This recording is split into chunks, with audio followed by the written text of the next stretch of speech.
Good morning, everyone, and welcome to this beautiful session that we have today. At the outset, a very, very warm Women's International Day to all of you, to all the men and the women. We couldn't do without the support of everyone around us. And thank you very much once again to all our participants for joining in. It is my pleasure and absolute delight to host this session today. And we have on the panel three of the most energizing people who will share their views about various things, and particularly our theme for today, which is inclusion, innovation, and impact. Let me introduce myself. My name is Sareena Singh. I'm an ex-banker with about 27 years of work experience and now a mentor, coach, and social entrepreneur. Without further ado, let me introduce our first panelist for today, Anil Bhasin. Anil Bhasin is the Managing Director and Vice President India and South Asia at UiPath.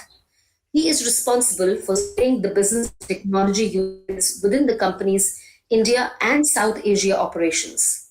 An established technology leader with over 33 years of industry experience in various leadership and senior management roles. Anil Bhasin will help accelerate implementations of RPA, that's robotics processing, access across various industry verticals and sectors. Prior to joining UiPath, Anil was the Regional Vice President, India and SAARC, Palo Alto Networks, where he was instrumental in building the brand in India from ground up and helped establish the company as leaders in cybersecurity. His clearly defined go-to-market strategies helped Palo Alto Networks acquire customers across key industry segments like BFSI, telco, ITS, government and defense, PSUs, manufacturing, education, etc. Anil holds a diploma in computer engineering from Bombay Institute of Technology. Anil, welcome, and we really look forward to having this conversation with you. Thank you, Sareena. Great to be here. The next panelist is Shinjini Kumar. Shinjini, I think, needs little introduction. However, Shinjini joined the Reserve Bank of India in 1990 with an unusual educational background in English literature and journalism. In her 17 years at the central bank, she handled diverse portfolios and took a 2-year sabbatical to acquire an MA in public policy at UT Austin, Texas, USA. She left RBI in 2007 to join Bank of America Merrill Lynch as country compliance officer, and then moved on to PwC as director partner, banking and capital markets. She also headed Paytm Payments Bank briefly before accepting the position of country business manager for Citibank's consumer bank business in India in 2017. She retired from Citi to set up SALT, a startup in the space of women, money, and choices. And that sounds very exciting. Shinjini, we look forward to hearing more from you on that. Thank you. Thank you for having me. And our third panelist for today is Amit Kalra. Amit is a managing director at Swiss Re Group, currently leading the group's global in-house center in Bangalore, with over 1,000 employees working across the reinsurance value chain. As the head of this analytics and operations hub of Swiss Re, Amit is responsible along with his counterparts to help accelerate Swiss Re's competitiveness in the market by excelling in core business functions and through R&AMP defocused initiatives. That's a very, very interesting term. Innovation and differentiation are also key of what he does. Amit joined Swiss Re in 2007 and went on to head the economic research and AMP consulting function at Swiss Re Bangalore.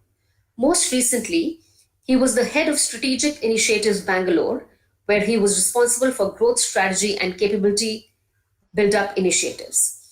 Amit is the author of several global studies published under Swiss Re, Sigma publications on trends in emerging markets, covering topics such as food security, microinsurance, and urbanization. He also led the global Swiss Re startup initiative InsurTech Accelerator, which focused on innovative ideas and solutions in this sector and in collaboration with startups. Prior to joining Swiss Re, Amit led the strategic research group for GE Insurance Solutions at GE Capital. Amit holds a master's degree in business economics from the University of Delhi. He's a certified chartered property casualty underwriter, that's a CPCU, and associate in reinsurance from the Institutes of United States. Thank you all for joining and welcome very much to this session. The CEO panel is, I'm sure, something which everybody would be very, very excited to hear from. And I'm straight away going into our points of discussion. In the interim, I'm requesting all participants to please post in any questions that they may have, and I'll keep picking them up as we go along. So let's get started. Going with our theme of inclusion, innovation, impact, different perspectives and answers of that, but it would be great to hear from all of you. And also from a competitive edge and the commercial factors why this has now become an imperative. So perhaps I could ask Anil you to initiate conversation first. Thank you, Sareena, and really appreciate you having me here. We at UiPath, we've already put this as part of our culture. We strongly stand for equal pay, equal opportunities, and equal rights. We believe this is key, especially as we look to build a multi-dimensional and a very progressive company. I think innovation is a way of life today in many companies that lead market transitions like UiPath. And so it is critical for us to have diversity and inclusion as a practice culture. I'll give an example. HR is a very key function for talent acquisition and talent development. And we at UiPath globally have women in leadership HR roles. So this helps us build a diverse, multi-dimensional, inclusive company. On the competitive edge, we are actually encouraging women to take on unconventional roles in tech, such as customer support or pre-sales systems engineering, so that they can build a differentiated customer experience through different ideas and innovations, which then have a very direct impact on our business. We are also engaging our internal stakeholders. These are women employees. We are extending this to our external stakeholders. This is women in tech stream, employed or otherwise outside of UiPath. And we also extend this to the underserved segments of the society. I like to call out a couple of programs which we have used to kind of build in innovation and also have a positive impact. So we partnered with Beyond Diversity's Leap, which is a leadership accelerator program. Beyond Diversity is a global diversity foundation. And to kickstart this initiative, we said we'll be really making ourselves future ready by promoting inclusive growth. So this is a 6-month structured mentoring program with a network of CXOs, and they're committed to advancing women leadership.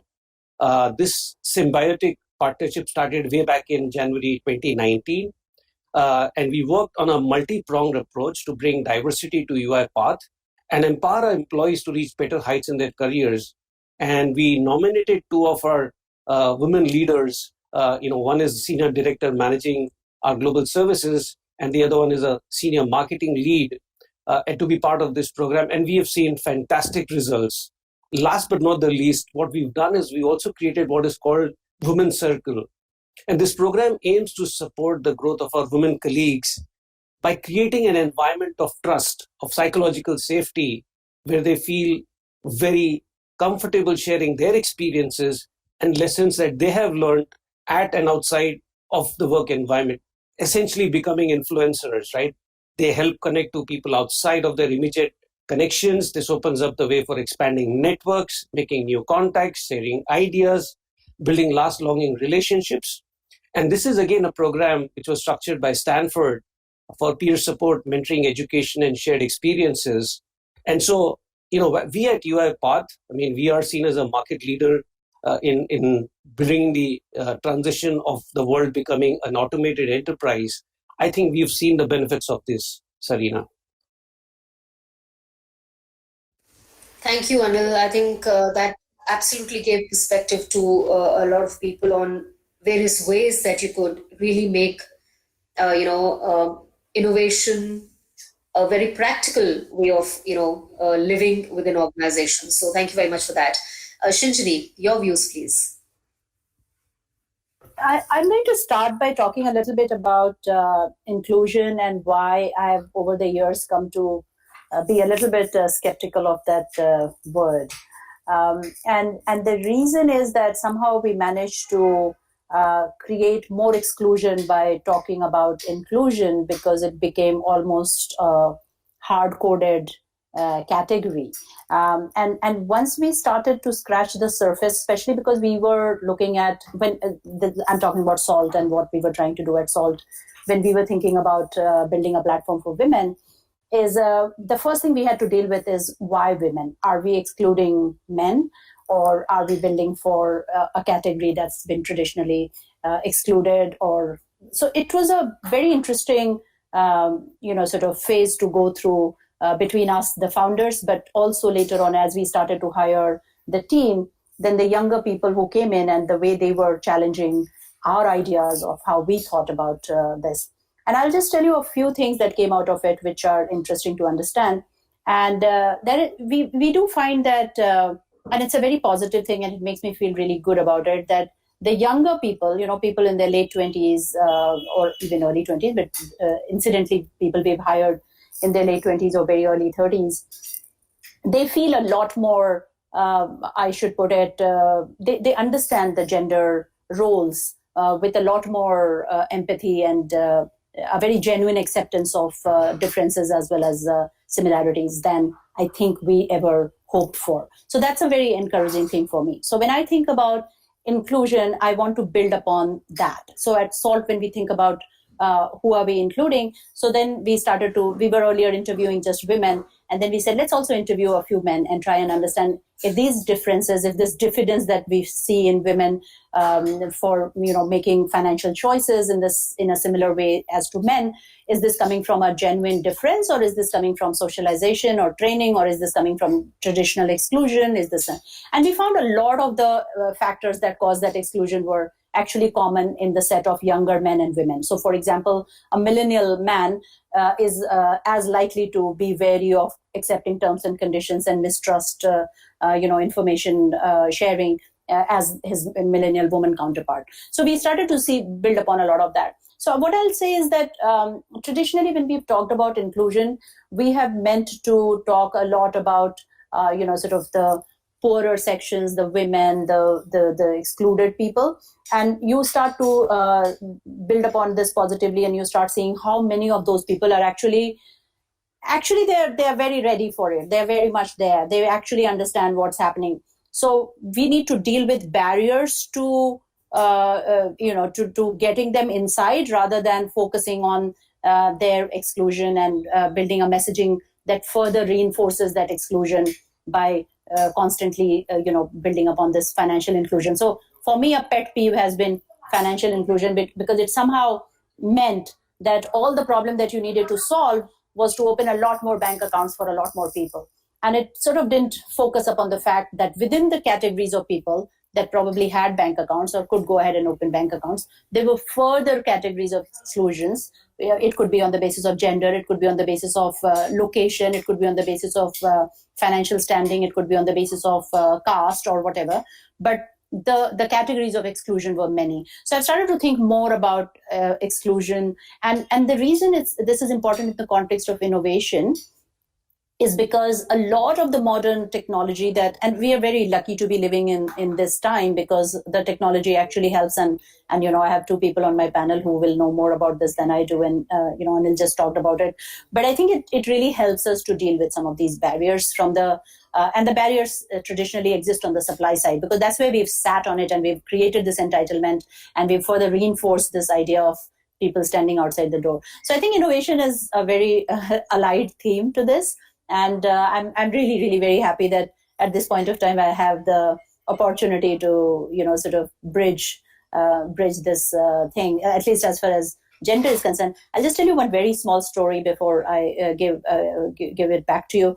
And that's about a young man that we hired. And we always ask people, why would you leave a job that you're doing and come and work for us? Because we just really knew. And a lot of the answers that we get have to do with our mission. But this particular one was very interesting, because it's a young man, and he said that, I want to understand because I kind of understand your mission, but I also understand that women are not the only excluded category from finance. there are other categories that exist of exclusion, and sometimes I would like to go back and build something for them. And so I want to really understand how you can do this. And we thought that was very, it gave us a further perspective on what we were talking about. And I think, so this is a very exciting time to be talking about it. And again, thank you for having me here, and look forward. Thank you, Shinjini. And when you talked about this young man, a lot of people ask me, why am I giving up, 27 years of banking, which I've thoroughly enjoyed. I was again very fortunate to have a support system and organizations that I worked with, which absolutely encouraged growth in vertical and horizontal dimensions to learn, to contribute, and to do so much more. So I think the message also is that we have to sometimes find those opportunities and make the most of them. And honestly, male allies are a very important part of the whole ecosystem within our families, within our society, as well as within organizations, who are always there supporting as well as challenging. Sometimes it's important that we get challenged to think differently and really saying, why do I want to balance all the aspects of my life always together? Why can't I give priority to one thing for certain years of my life, which is what is more important? And, those are the things which help shape decisions and choices and, make our lives go in certain directions.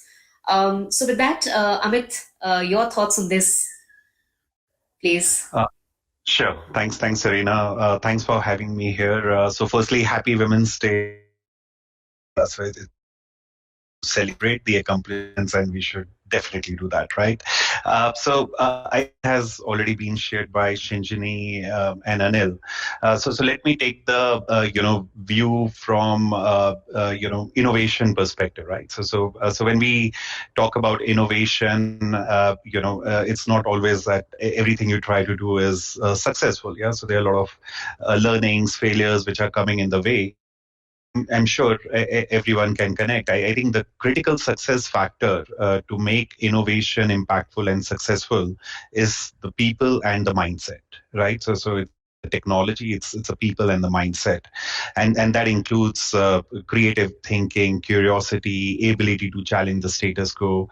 And I'm sure when we are running these innovation events, hackathons everywhere, we engineer the teams in such a way that we are trying to bring different individuals in terms of the background and all, so that really we can have diverse teams, right? So to me, when it comes to innovation, diversity is by default, by design, right? And if we are not doing a fair job, we should consciously do that, right? And then, of course, you have different dimensions coming into the picture, whether it's about gender, LGBTI, generational, race, ethnicity, region, and so on.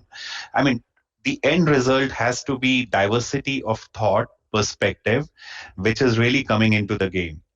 But the challenge that we face in this world is, we are far away from this ideal world where, every individual they are in this safe psychological environment. They can express themselves without any fear. It's because of this that we are trying to put in initiatives raising the awareness, right? So to me, I think the most important thing is inclusiveness much more than the diversity. Of course, we should all look at how can we boost it in multiple dimensions and not just one dimension. Otherwise, I fully agree with Shinjini, it will trigger more exclusions than inclusion, right?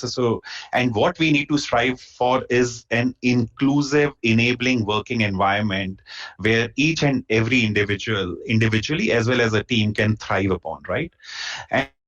And I think innovation, maybe eye of innovation is inclusion, right? That's how I read the situation. And, recently Swiss Re conducted a study more from a reinsurance industry perspective. And we do a lot of these statistical analysis, and if we picked just one dimension of diversity, which is gender, there was a very strong correlation between if we have a higher women representation in the board and CXO positions, it results 2-3 percentage points of ROE outperformance, yeah, compared to the industry. And we've just picked one dimension of diversity, and there are multiple dimensions, right?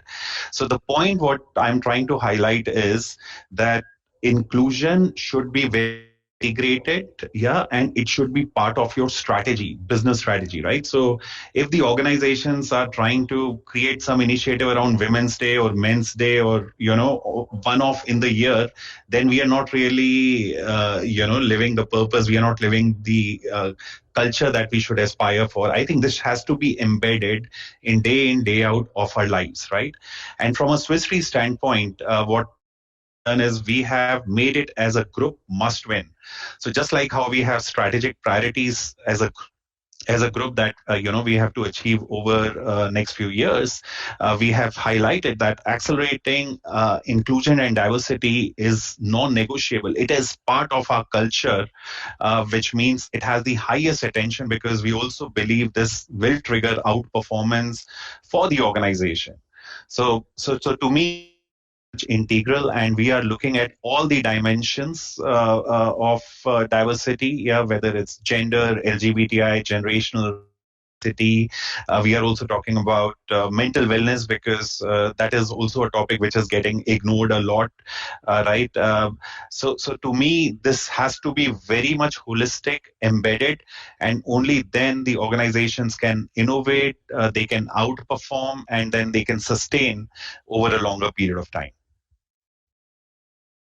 Absolutely, Amit. And, the fact also is that we have traditionally been conditioned to think in certain ways, right? And as we've discussed, I think multiple times in not just this forum, but various other, places, that changes have to start at multiple places. And of course, then the question is, where can we influence and control it the most, and to at least try and make a difference there?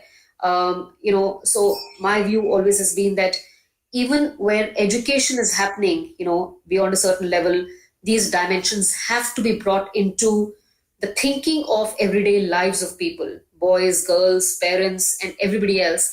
And that's when you will start seeing a more systemic kind of impact starting to happen. And on that, I'm going to just bring out a question from one of our participants, because this was very integral to what we were talking about.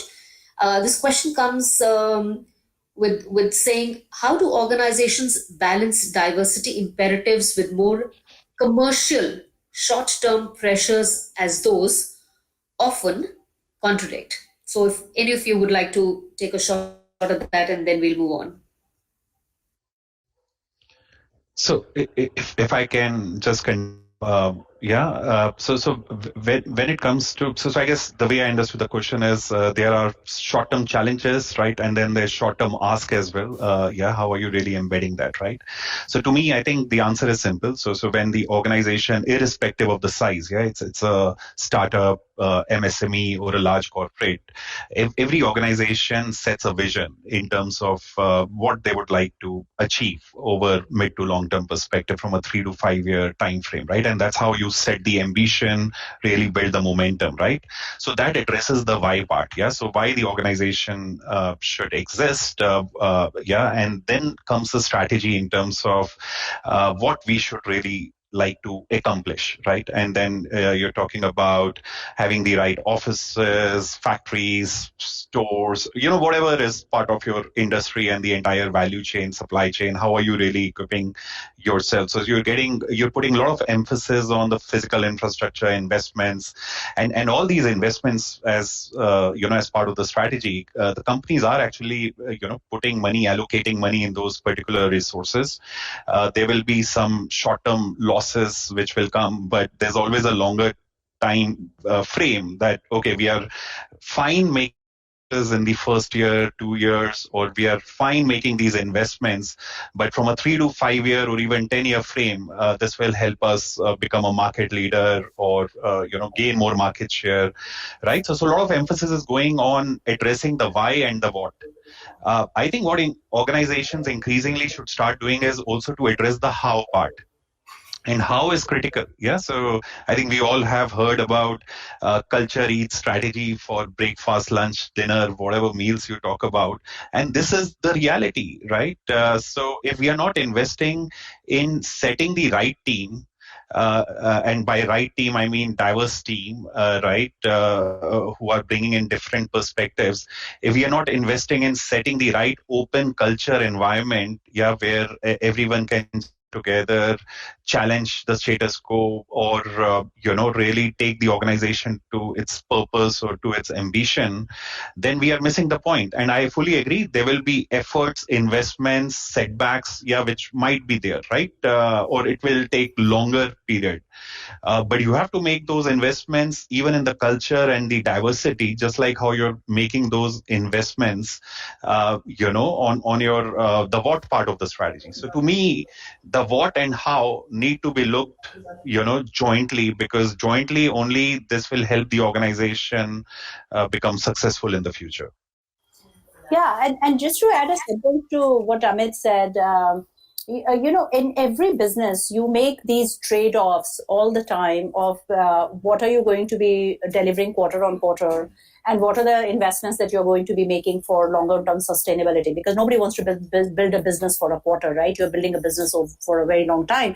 And just that length of time makes you need to have the ability to navigate through uncertain times, navigate through the unknown. And when you want to build for the unknown, you need to prepare yourself with a lot more than what you know today. And that's where the diversity agenda becomes very, very commercially, interesting and relevant. So just like you want to put into technology for the future, because you don't know what change is going to disrupt you, you are constantly making that trade-off between current day technology and future technology. In the same way, you're making those investments in people and culture, and like Amit said, in the agenda of building a better culture through diversity. So I'm not able to really be sympathetic to this idea of the trade-off at all. And if I could just paraphrase in my way, in my language, in one simple sentence, they are not mutually exclusive, right? Diversity and meeting short-term business pressure. So, as you said, Amit, very beautifully, there's a what and there's a how, and we can't keep them so separated from each other and then look for success. So, that's a very, very key message. So, thank you for that. Let's talk about the most the most talked about thing, which is COVID, and how our lives have been, through the last now almost 12 months for India, right? March is the month where we went into lockdown last year, and we've seen different impacts on different sets of people, different age groups. We all would like to, I hope everyone would like to come out of it with something positive that, keeps you going with a more positive orientation in life. However, particularly what we've seen with the women workforce is that during COVID and post, well, I'm not saying post-COVID and post whatever COVID has happened, the number of women who have dropped out from their work life has been far higher than men. And I'm not going to go into numbers, etc. here, but this is what data and most of our information says. So, Shinjini, if I could begin this question with you, as industry leaders, how can we get women to come back and build inclusion further into the workforce? I'm going to take a shot at it from a slightly high ground. And the high ground is that, and this is also my core philosophy in terms of because I'm also one of the people who left during COVID to do something new. And I think the idea is that the definition of work and workplace is probably going to change quite significantly in the new world that we are living in, whether or not the virus continues with its assault and different phases or whatever. And the reason that is going to happen is also, we all know, because we all learn to deal with technology better. We all learn to deal with spaces better, because this whole idea, post-industrial revolution idea of having workplaces separate from homes and then trying to kind of, build everything around that, everything including transportation, including your economy, including your shopping, including your food, including your behavior. I think that is up for a very big challenge. And that the reason that's also important is because it achieves two very sort of interesting objectives. One is giving more autonomy to more women to continue to participate in work in a workforce, but on different terms.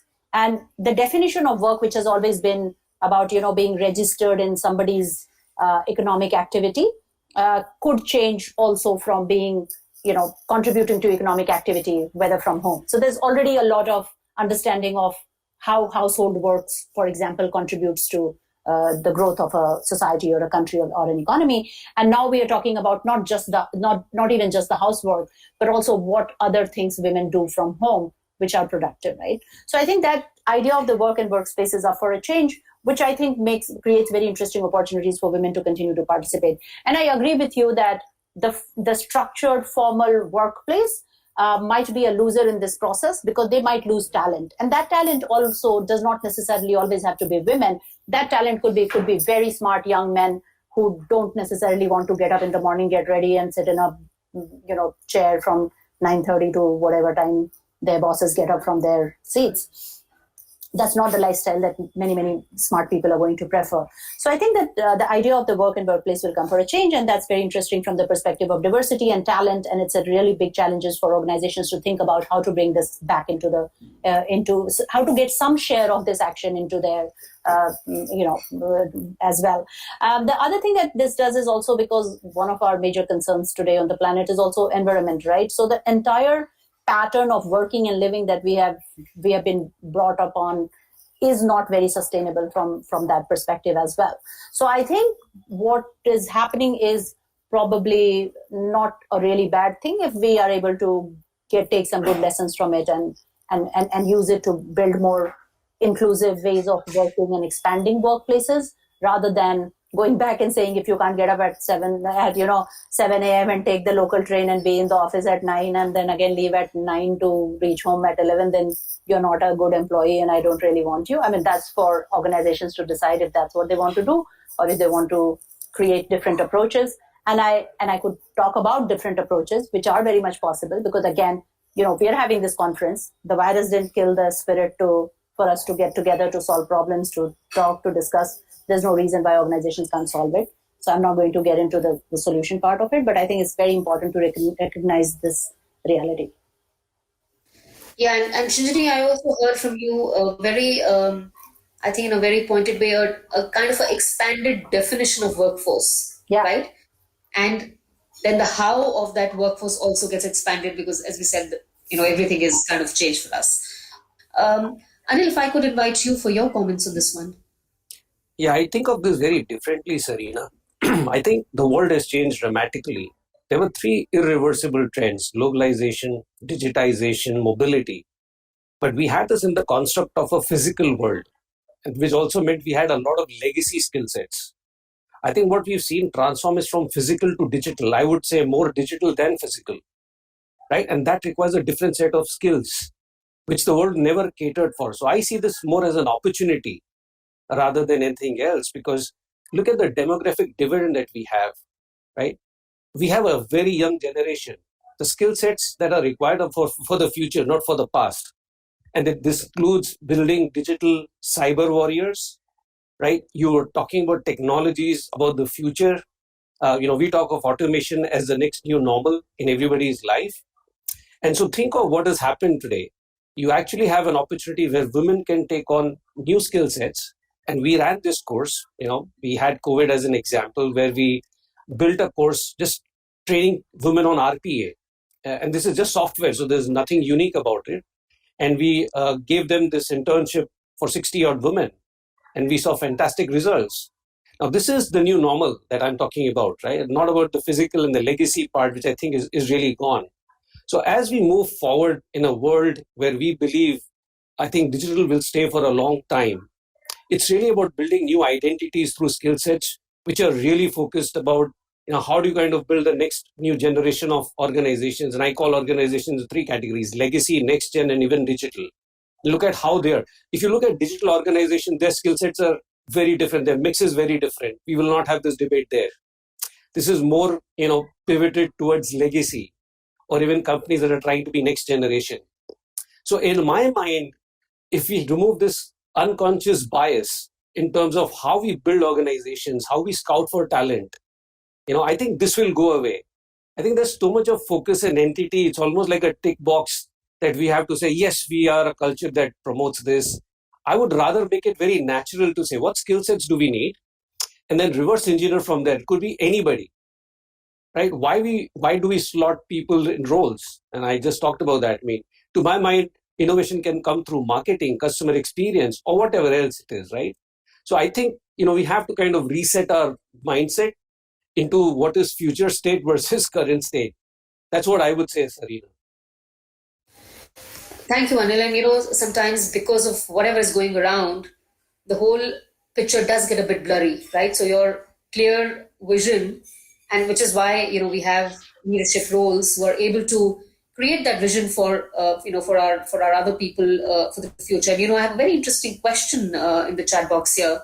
I would invite either Amit or Anil to pick this one.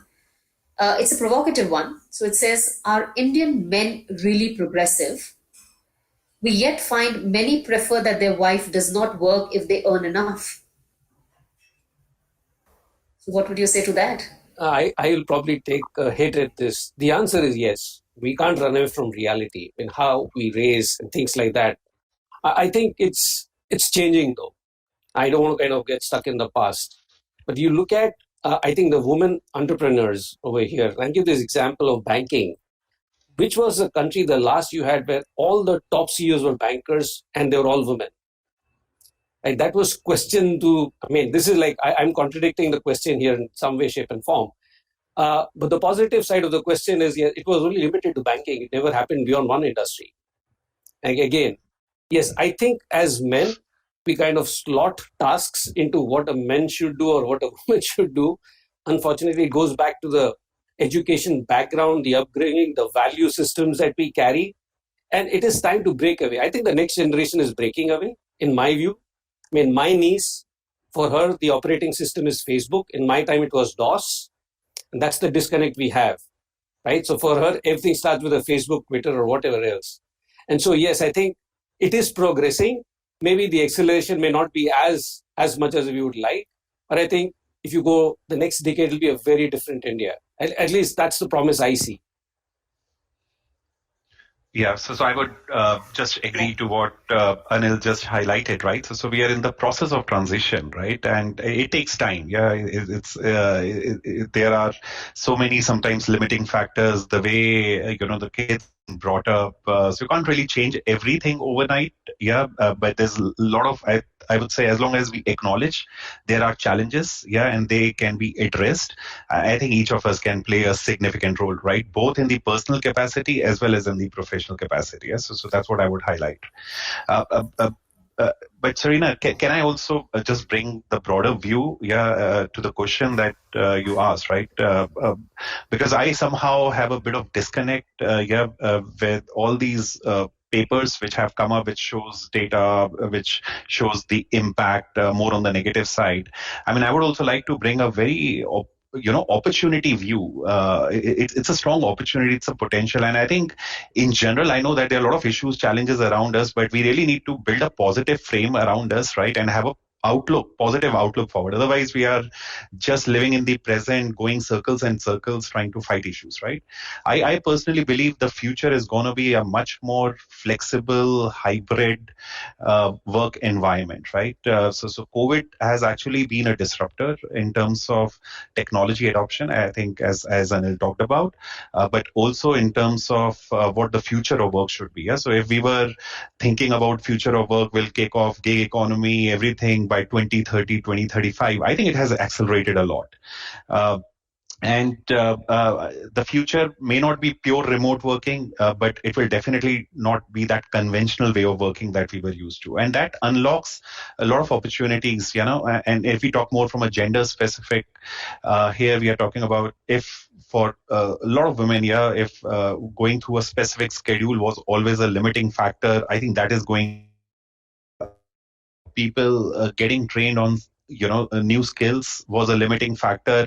Even that disruption has happened, right? So last year we saw so many startups, edtechs, which are coming. So basically learning is a click away, right? So I personally went through my own learning in the disciplines I wanted to, right? So everyone has an opportunity today, but they all have to seize this opportunity, right? And if I give maybe an example from Swiss Re, right? So 5 years ago, much before the COVID disruption, we triggered off this wave of what we called as own the way you work, right? So we understand that each and every individual is so different and they would really like to have their own practice within the organization. So here we are talking about what they should be working, how they should be working, and where they should be working. So own the way you work was firstly starting with a mindset change, focus a lot on trust, and giving flexibility to each and every employee that time, so the office.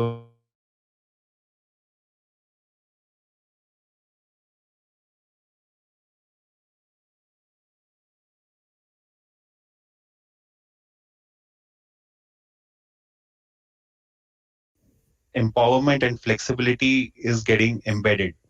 And post-COVID, we are only looking at how can we even further enhance this practice, right? And I think most of the organizations which are also conventional in nature are actually moving in that direction.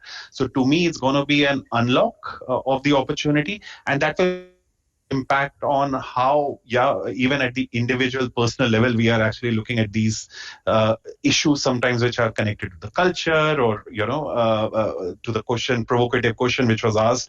And I think the next generation would be, or even the current generation would evolve, the equity will become the key number one priority, right? Or even a practice, something which, and eventually will become invisible at some point of time. Can I say something? Yes, Shinjini, please go ahead. Very interesting observations. I wanted to just say one thing on this idea of whether, I think your original question was that whether Indian men are, I don't know, not evolved or whatever, enough. But I don't think, what was the question? Are Indian men really progressive? Progressive. Okay. So I think it's a very interesting question because Indian men, there is no one thing like Indian men. It's a very broad category, just like Indian women or whatever, every other broad category. And I find one thing very, very interesting, which is I think Indian families have progressed to the point where it's at least not so much now a subject matter of saying that a girl will not work after marriage because working after marriage is somehow some sort of a problem.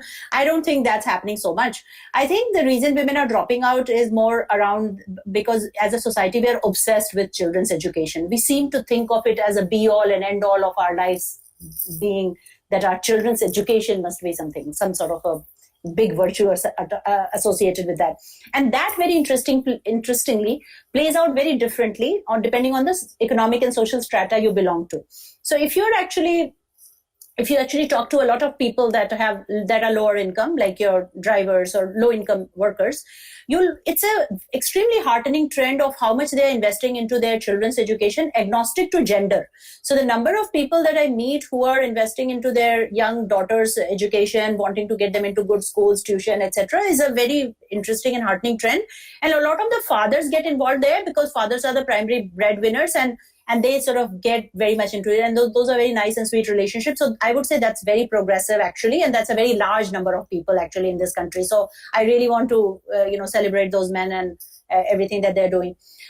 This cuts in a slightly different way for the upper middle classes and, rich people. Because there what happens is that because money is not a problem you need to solve for, then you need to solve for this children education in a very highly competitive way of saying that if somebody's mother is at home, then that child's performance is by definition somehow supposed to be better, and therefore that whole pressure on you being also at home to make your child into the same star that somebody else's child is. And I think that's one of the mindsets that I'm not seeing being challenged as much. And I think a lot of men can do their part by, I remember when I was a partner in PricewaterhouseCoopers, most of my partners used to actually tell me, my child was in class 10 and a lot of their children were in class 10. And they used to tell me, oh, why don't you meet my wife sometime and tell her that she doesn't need to stress so much. So I think a lot of this stress is being taken on on behalf of the poor children. And we need to relax a little bit. So don't blame the men all the time is what I'm saying. Thank you, Shinjini. We are actually really, really close to finishing our conversation, but I do have one question and a couple of other things that I would like to ask you. So we'll make this a little bit quicker now. And I would invite Shinjini, either you or Anil, to just pick this up, maybe very briefly, on while organizations will do their bit and we continue to do our bit, how can the government support? And if there's any one or two key points that you'd like to bring out. Anil, you want to go first? Ladies first, women stay, it's yours. Okay.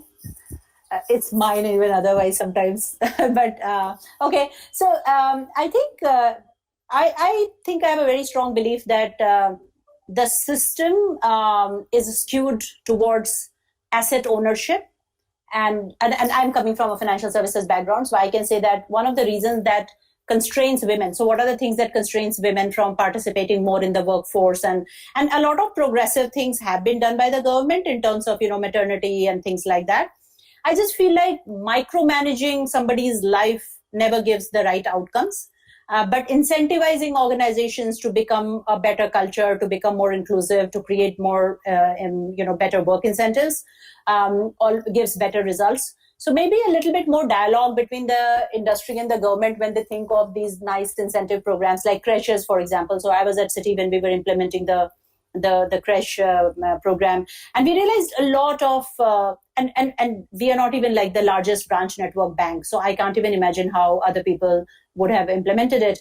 But a lot of implementation hiccups, and everything becomes a inspector's prerogative to judge you, and so you spend a lot of time just managing the compliance and just managing the infrastructure for that, rather than actually focusing on how is this benefiting your employees, or how is this actually helping you retain women, and all of the real stuff that should be there. So I think that's one ask I would have.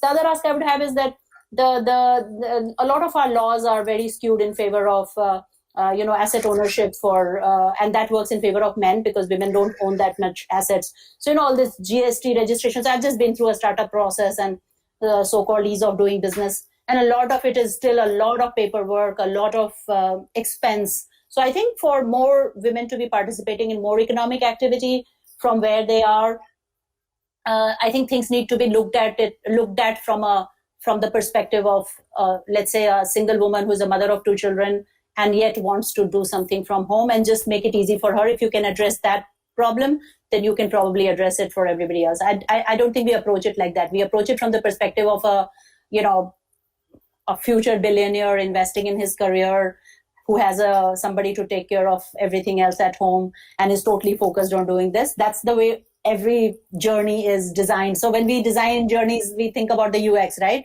The user. The user in the case of the government is that guy somehow.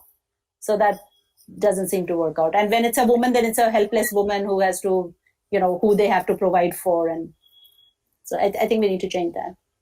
Yeah, so it needs to also get more real with the real challenges and make it more practical. And yeah, who's your user? Build for that user. Yeah.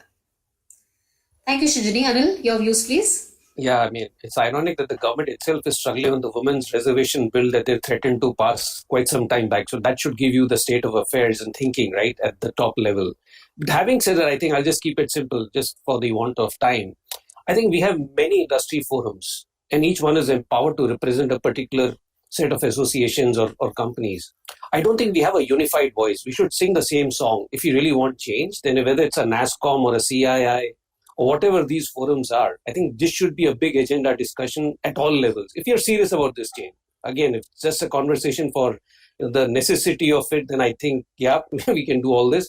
But we must put this as part of the agenda from the government side, agenda from our side, make sure that this is a constant effort, not seen as a one discussion at a point in time. I think that's one. The second is also the organizations. I think we need to make sure that they also have a weight around this. So it's a combination of the two, Sareena. I'm just keeping it short because of time. But if we have this combination, we have to be at it at all times. I think things will change. This is going to be a journey. This is not going to happen overnight, no matter who says what, right? So till we are committed and we are seen to be committed in our actions, in practicing those cultures, not just talking about it. That's what I would say. Sure, thank you, Anil. And I'm just thinking that while we have, and every time we have a conversation, we always absolutely acknowledge that this will not happen overnight. It is a continuous journey. But I think the question that comes to my head, and again, not looking for an answer, is that do we continue to keep taking these baby steps, or is it time to take a leap, right?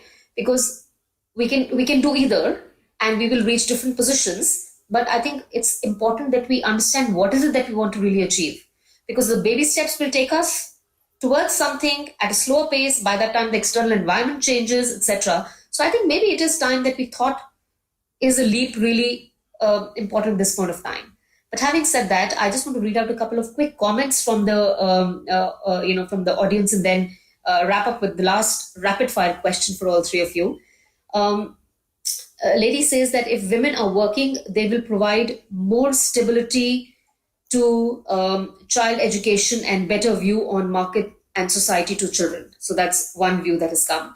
There's also a question, but I think that we can just park for now, is that how would you advise women who want to break out from their mid-level positions to move to senior roles, and how do you differentiate and get yourself that center seat on the table? And again, these are very live, very important questions. The fact is, even at Women in Technology, WiT Ace, our effort is to provide that reskilling support, coaching, mentoring support, as well as resourcing support to women who are looking to make that breakthrough and get into positions that are decision-making roles and really be able to make an impact. So I'm hoping that we will be able to increase the reach of this in the next months and years and really take a big leap. Rapid fire, last round of questions, which is to honor today. For each of you, the question is, who is your woman role model? And if you could just say why in probably just a sentence. I'm sorry to rush you all up, but it'll be very interesting to hear that. So if I could get you, Amit, to please begin with that answer. Sure, Sareena. So if I think one, that Anu Aga, right? So I'm deeply moved by her personal professional journey, right? So how she led the turnaround of Thermax, which is the energy company, how she showed courage. She had personal setbacks, but she was always determined, confident to turn it around. So hats off to her. Thank you, Amit. Anil? It has to be my mother. I'm sorry, but yeah, I mean, I just see a variety of leadership capabilities in her, right? From financial acumen when she had to run her house in very small budgets, to being the spiritual guru, teaching us values, teaching us what life is all about. Then to crisis management, every time there's a death in the family, rally the whole team around. To motivation, when your chips are down, she'll be coming and, motivating you about life being a bigger picture than what you are. So for me, it has to be my mother, without any doubt. I don't even think twice about this. Thank you, Anil. Shinjini? That is so beautiful about your mother and everything you said. Yeah, and I'm sure that's all of us. But for me, I think a friend of mine, Chetna Gala Sinha, I have been learning a lot from her, because she has this all-women cooperative bank in rural area in Maharashtra. And everything that she's managed to just do in her life by taking solution to people rather than taking people to solution, which is how we tend to solve problems a lot of time.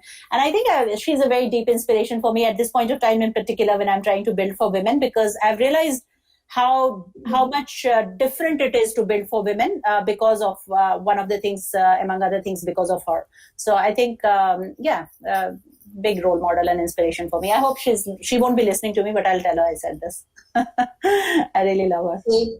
Thank and you. Many others, many others. I continue to be inspired by a lot of them. Yeah, I think sometimes a leader is within each one. And so cheers to all the leaders, and especially today to women as we celebrate Women's Day. Amit, Shinjini and Anil, thank you very much. It was an absolute pleasure to have such an energizing discussion with three of you. And please take care and hope to see you soon sometime. Thank you. Happy Women's Day again. Thank you for having us here. Thank you. Thank you, everyone. Bye.